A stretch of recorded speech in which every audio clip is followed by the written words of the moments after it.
Tanto la reforma laboral, en lo que es la determinación del salario, su artículo 84 concretamente, y el artículo 83, que tuvo una adición en donde ya puedo contratar al trabajador por hora, lógicamente repercute mucho dentro de lo que son las empresas. Y lógicamente la ley del Seguro Social, que en este caso es el tema del día de hoy, que es la base y sustento.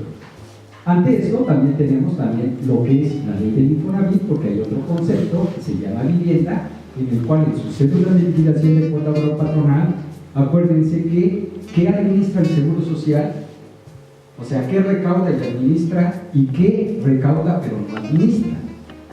¿Qué recauda y administra? Concretamente el seguro de enfermedad y maternidad, el de riesgo de trabajo, el de invalidez y vida y el de guarderías y prestaciones sociales. ¿Cuándo lo pagamos? A más tardar el día 17 del mes. ¿Sí? Por eso nos dice su artículo 29, fracción primera, el mes natural será el periodo de pago.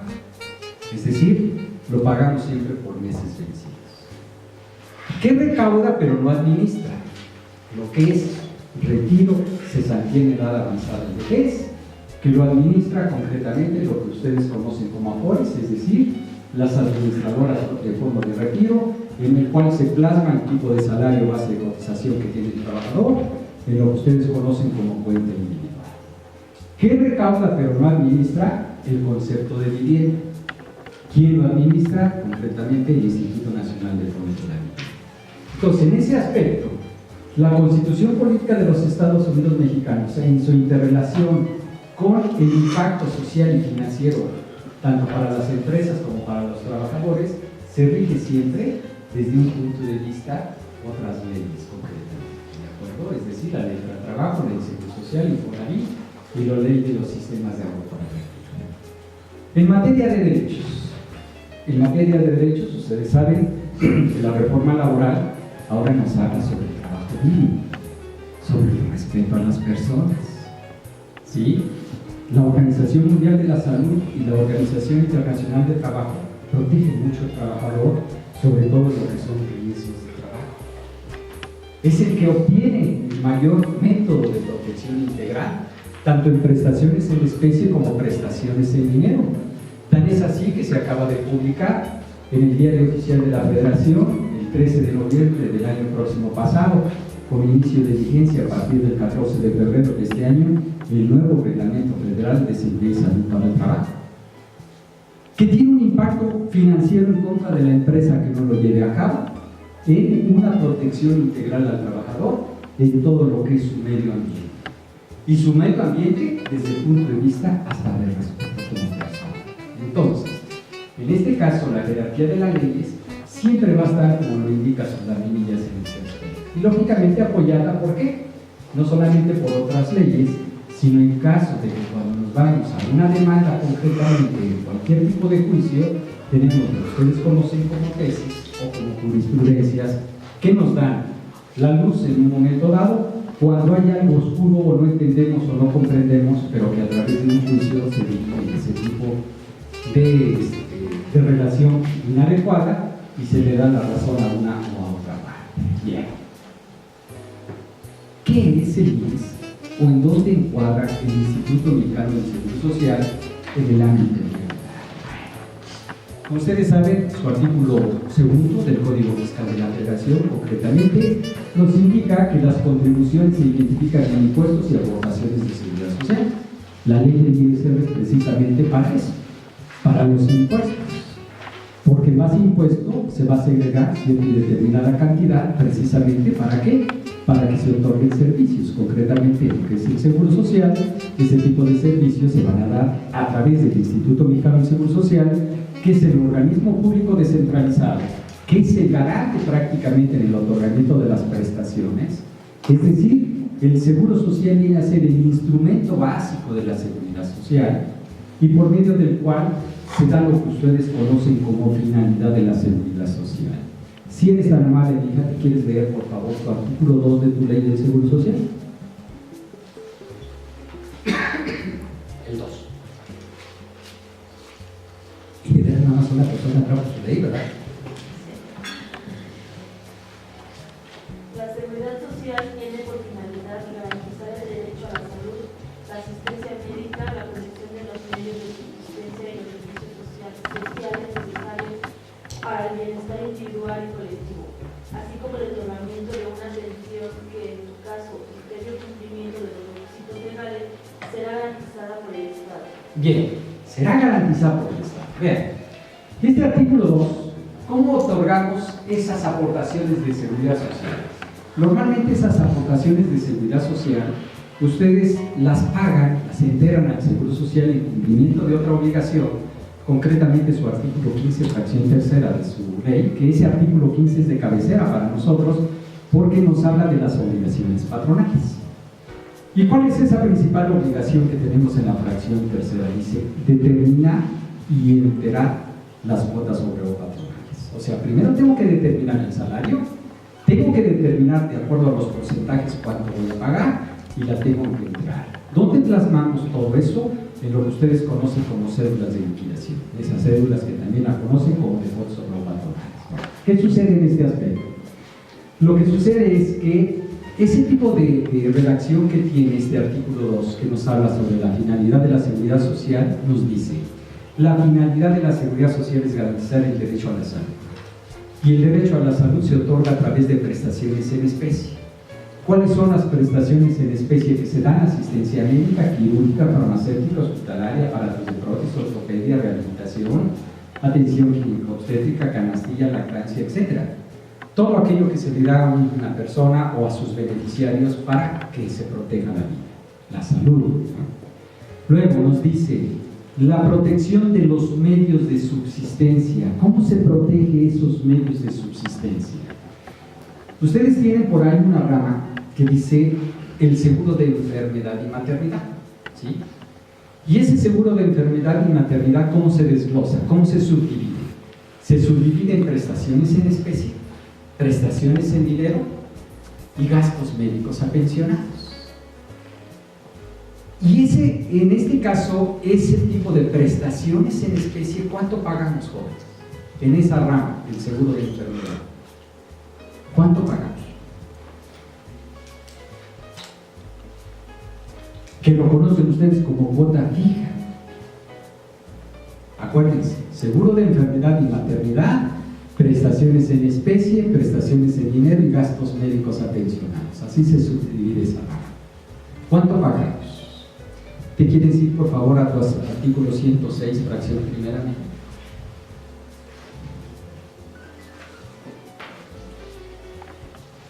Por cada asegurado se pagará mensualmente una cuota diaria patronal equivalente al 13.9% de un salario mínimo general diario para el Distrito Federal. ¿Qué más te dice la fracción segunda? Porque eso se modificó. Para los asegurados cuyo salario base de cotización sea mayor a 3 veces el salario mínimo general diario para el Distrito Federal, se cubrirá, además de la cuota establecida en la fracción anterior, una cuota adicional patronal equivalente al 6% y otra adicional obrera del 2% de la cantidad que resulte de la diferencia entre el salario base de cotización y 3 veces el salario mínimo estatal. Correcto, bien. Eso se modificó en base al transitorio y se modificó porque en este caso iba a ir subiendo ese 13.9 hasta el año 2008, que es el que sigue vigente, no se ha modificado toda vez. Es el 20.40. Ese 20.40 lo pagamos sobre qué? Sobre la cuota diaria. ¿Cuál es la cuota diaria que nosotros tomamos? Un salario mínimo correspondiente. Por eso se llama cuota fija, ¿sí? La cuota fija correspondiente que tenemos es sobre un salario mínimo vigente en el Distrito Federal, que en este caso sería ¿qué? 70.10 por ese trabajador por 30 o 31 días por el 20.40 es lo que pagaríamos. ¿Qué sucede si ese tipo de salario base de cotización excede a 3 salarios mínimos? Entonces, además de esa cuota fija, concretamente pagaríamos ¿qué? Un excedente, que anteriormente era 6% para el patrón y 2% para el trabajador, pero que se iba a ir disminuyendo, más bien se fue disminuyendo en forma proporcional hasta el año 2008, que es el que sigue vigente concretamente, y en el cual, además de ese 20.40, el patrón pagaría el 9.10. Pero el trabajador de ese 2% está pagando el 40. Es decir, ahí es donde estamos pagando una aportación en esa rama, ¿sí? En esa rama. Luego, prestaciones en dinero. ¿Cuánto pagamos nosotros de aportaciones en materia de seguridad social? En este caso de prestaciones en dinero. ¿Te quieres ir a tu artículo 107, mija, que te dice por ahí? Las prestaciones en dinero del seguro de enfermedades y maternidad se financiarán con una cuota del 1% sobre el salario más la cotización que se pagará de la siguiente forma. ¿Cómo se paga? Fracción 1. A los patrones les corresponderá pagar el 70% de dicha cuota. Fracción 2. A los trabajadores les corresponderá pagar el 25% de la misma y al gobierno... El punto 5, porque recuerden que es tripartita, pero lo que se refleja en la cuota obrera patronal a través de las cédulas de liquidación, ese 1% del salario base de cotización, el patrón paga, en este caso, el 70% y el trabajador el 25%. Entonces, lo estamos pagando. ¿Qué son? Prestaciones en especie. ¿De acuerdo? ¿Qué son? Prestaciones en dinero que estamos pagando. Entonces, ese 20.40, y si hay en un momento dado un salario superior a 3 salarios mínimos, además de ese 20.40, es el 1.10. Eso es lo que se refiere a la prestación en especie. Ahora, los subsidios de incapacidad que se pagan concretamente, cuando se está pagando, pues dependiendo del tipo de subsidio que se dé. Si se trata del subsidio de enfermedad, se paga el 60% a partir del cuarto día. Si se paga el subsidio de maternidad, es el 100% por 42 días pre y 42 días postparto. Y si se llega a desfasar la fecha del alumbramiento, ese certificado, de acuerdo al reglamento de servicios médicos, de prestaciones médicas concretamente, así se llama, reglamento de prestaciones médicas, se estaría pagando ¿qué? Concretamente, un certificado de enlace, que sería el 60%. ¿De acuerdo? Entonces, ese tipo de prestaciones concretamente las pagamos. ¿Y qué te dice tu artículo 25? ¿Cómo se pagan los gastos médicos por riesgo de trabajo? ¿Cómo se pagan por invalidez, vejez, cesantía? ¿Cuánto paga el patrón? ¿Cuánto paga el trabajador de estos gastos médicos pensionarios? Que es como se subdivide esa rama del seguro de enfermedad y maternidad. Adelante. Sí, 25.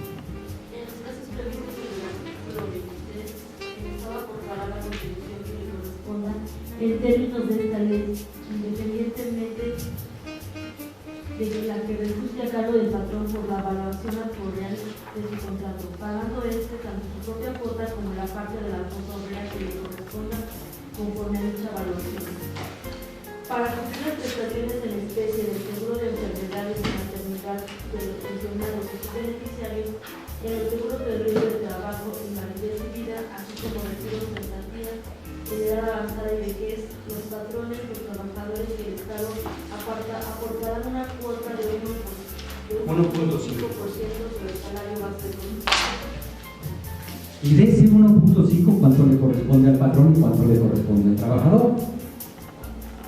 Al patrón pagar el 1.05%. ¿Y al trabajador? El 0.3%. 3.75%. Es decir, esos porcentajes que como los metemos nosotros a través de un sistema que se llama Sistema Único de Autodeterminación, luego a veces no se nos queda. Nada más metemos datos. ¿Y qué pasa cuando nos llegan las revisiones y nos dices que no estás pagando adecuadamente? Luego no sabemos ni cómo estamos determinando salarios. Y ahorita van a ver todas las modalidades de salario que tenemos para efectos de la ley del seguro social. Bueno, entonces en este aspecto, en el ámbito contributivo, pues tenemos que las aportaciones de seguridad social son las contribuciones establecidas en la ley. Ustedes saben que siempre tenemos nosotros una parte de sujeto objeto base y tasa. Su artículo 9, concretamente de su ley del seguro social, nos indica como instrumento coactivo cuánto se cobra dependiendo desde el punto de vista porcentaje por cada rama. El sujeto, el objeto, la base y lógicamente la tasa. Y la tasa, bueno, son los factores que estamos aplicando. Por lo tanto, entonces también nosotros tenemos que ver que en el ámbito tributario una situación es la obtención de ingresos y que estos ingresos se realicen gastos, y entre cuales los gastos concretamente es en forma coactiva, esos ingresos y esos gastos se distribuyen de las aportaciones en materia de seguridad social en beneficio de la sociedad. Y hay que resaltar también que tanto la ley laboral y de seguridad social tiene como finalidad proteger ¿quién? Al trabajador en cuanto a qué, a sus prestaciones y derechos. En cambio, la ley del ISR es la de recaudación. Por lo tanto, si se llega a dar esa homologación concretamente, pues vamos a tener severos problemas desde el punto de vista en que todo va a integrar el salario, entonces desaparecerían estos conceptos que pudieran no integrar como excluyentes, que hablamos concretamente del ahorro, de la despensa, del premio de asistencia y puntualidad del tiempo extraordinario. Una de sus características es que debe de estar inserto en la contabilidad de las empresas esos conceptos precisamente para que los tomen como tal, en este caso el seguro social. Bien, pero entonces, ¿qué repercusiones hay a la empresa en la determinación del salario base de cotización en las aportaciones de seguridad social desde el punto de vista administrativo? Bueno, primero tenemos, por la ley que se invoca en la determinación del salario, no es ley del ISR lo que comentamos, es ley del seguro social. Y si nosotros los dividimos entre 30.4, 15.2 o 7.6, pues vamos a tener problemas porque estamos disminuyendo la cuota diaria. La fracción segunda del artículo 29 de la ley del seguro social es específica y nos dice que es entre 30, 15 o entre 7. Ok, ¿dónde plasmamos esto? Esto lo plasmamos en un formatito que pocas veces le hacemos caso en su llenado y se lo damos a llenar al asistente del asistente y nunca tomamos en consideración los siguientes supuestos. ¿Cuáles serían estos siguientes supuestos? En este caso, como ustedes saben, el AFIL 02, ¿sí?, que es el aviso de inscripción del trabajador al régimen obligatorio, tiene aquí la denominación si es un trabajador permanente, o sea, de base, definitivo, como lo conocemos también, si es un trabajador eventual o si es un trabajador eventual de la construcción. ¿Cuál es la diferencia desde el punto de vista de contratación? Si yo tengo un contrato por tiempo indeterminado, quiere decir que tengo la fecha de ingreso, nada más. Y esa fecha de ingreso, ¿dónde la estamos nosotros anotando? Lógicamente, si ustedes ven aquí, después del salario base de cotización, tiene fecha de ingreso. Por lo tanto, el Seguro Social ya tiene captado, si en un momento dado tiene prestaciones mínimas de ley, la antigüedad del trabajador. ¿Y cuándo tendrías que hacer el movimiento? El movimiento lo tendrías que hacer, un movimiento de modificación de salario cuando cumple el año. ¿Por qué?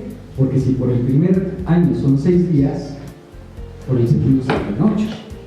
Si la prima es del 25% y yo multiplico 6 días por el 25%, estoy dando 1.5 días.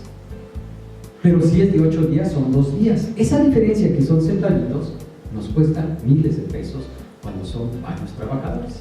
Y una pregunta, muchos de ustedes manejan el sueldo, ¿sí?, las cédulas de liquidación. ¿Hacen modificaciones a sus trabajadores? ¿Sí? Si lo hacen, los felicito, y si no los hacen, preocúpense y ocúpense. ¿Por qué? Porque en este caso, si ustedes ven, el sistema siempre está avalado para calcular qué factor. ¿Cuánto calcula como factor en este caso el sistema en las prestaciones? Esos 15 días, esos 6 días y el 25% por factor, ¿cuánto lo está calculando? Que solo se modifica el 1.0452.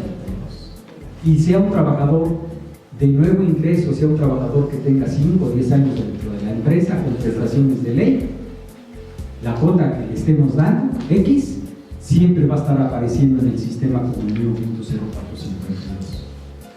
¿Cuál es el problema? Que si yo no meto la modificación de salario, por esa base de datos ya la tiene el Seguro Social, ese conocimiento ya lo tiene el Seguro Social.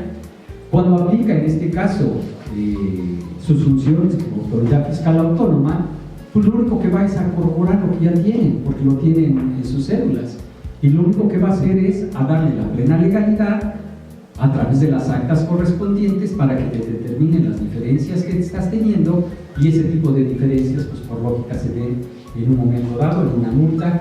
Y si la multa, en este caso, por cada trabajador es del 40 al 100% del monto omitido, suerte principal, recargo de actualización, pues entonces ya tengo un severo problema desde el punto de vista financiero para la empresa, ¿de acuerdo? Pero ¿qué más datos tiene este formato? Si ustedes ven un índice ecuatoriano, ¿me dice salario base de cotización?